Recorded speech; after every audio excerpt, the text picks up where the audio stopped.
If you ever wake up with a stiff or a sore neck, I have 4 things you can do to help get rid of that stiff and sore neck and prevent it from happening again. I know a lot of times I'll wake up and kind of feel like I have a crick in my neck or can't turn my head one direction, and you want to blame it on the pillow or the mattress or not sleeping well, but you can actually prevent that from happening, and it has nothing to do with your pillow or your mattress. So we're going to go through these 4 things that can help your neck pain and your neck stiffness and help prevent that crick in your neck and waking up with that feeling you can't turn your head. So the number 1 thing is you want to work on your neck mobility. So a lot of people have a stiff neck to start with. So if your neck is stiff and it doesn't move well to start with, then you're more likely to wake up with that crick in your neck because it's stiff to start with, and then you sleep and you don't move all night. And so then when you try to move, when you move your neck, it just hurts or it feels stiff or it feels like you can't move it. So in order to test your neck mobility, you want to look side to side as far as you can, either direction, bring your ear to your shoulder, and then look down and look up. And if any direction feels restricted, that's a direction you really need to work on.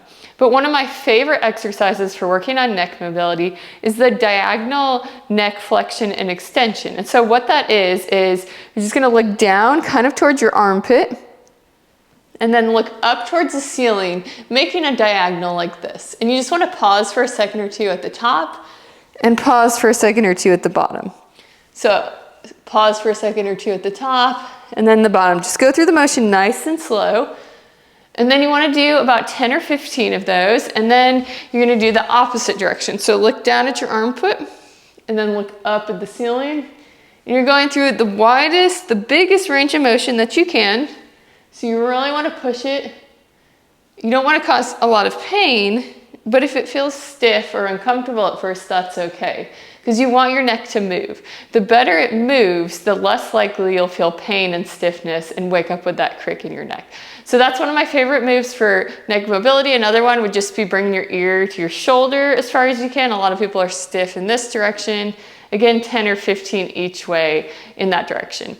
So my second tip is you also have to work on upper back or thoracic mobility. The thoracic spine is kind of between your neck and your lower back.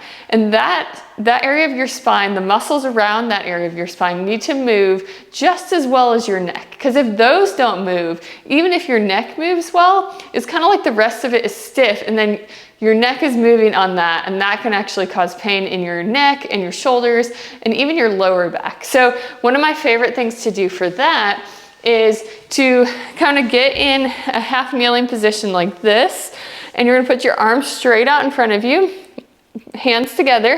You're just going to pull your elbow back and then pull it back together, and then same thing on the other side.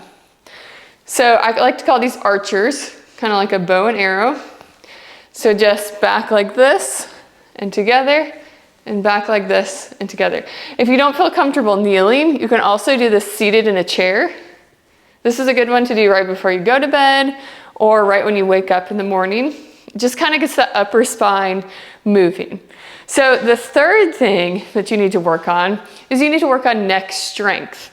And you might be thinking, well, how do I work on neck strength? But you have a lot of muscles in your neck. And actually, if those muscles aren't strong, then your head isn't supported as well as it should be. And it can actually cause headaches, and it can cause a lot of neck pain and stiffness. So the number 1 way I like to work on neck strength, or the first thing I like to work on, is to do chin tucks. And there's a lot of different ways to do chin tucks. And I'm going to show you one sitting and then one on our hands and knees. So sitting, you just want to kind of keep your head up straight. You don't want to look down or up, but you want to pull your chin back, kind of like you're making a double chin, and then relax. So pull it back and relax. Pull it back, hold for a couple seconds, and relax. Pull it back and relax. And you want to do 10 or 15. Now, this way's a little bit more difficult, but you do want to progress that exercise, make it a little more challenging. So on your hands and knees, you want to keep your head in line with your body, and same thing, kind of try to make a double chin, pull your head up towards the ceiling, and then back down. Up, back down. And each time you just want to hold for a couple of seconds. And do about 10 or 15 of those. So the last thing that I want you to work on that can really help decrease that neck pain and stiffness is working on upper back and shoulder strength. So of course there's a lot of different ways to do that. I'm going to show you one of my favorite exercises to start with. You're just going to use a loop resistance band like this, and you can do this sitting, you can do it standing, you can do it kneeling, but you want to loop this around both wrists and start with your elbows by your side, elbows bent to 90 degrees. You want to just pull your hands apart and then lift up, kind of punch up towards the ceiling as high as you can, and then come back down slowly and bring your hands back together.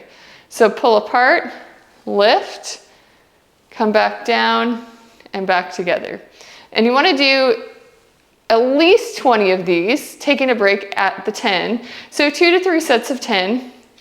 But building up strength in your shoulders and upper back and neck will really help to support that area and help get rid of any neck pain you have and also prevent it. And also you'll see if you start working on these things, you'll wake up fewer times with that crick in your neck. So try implementing all of these and hopefully that helps your neck pain.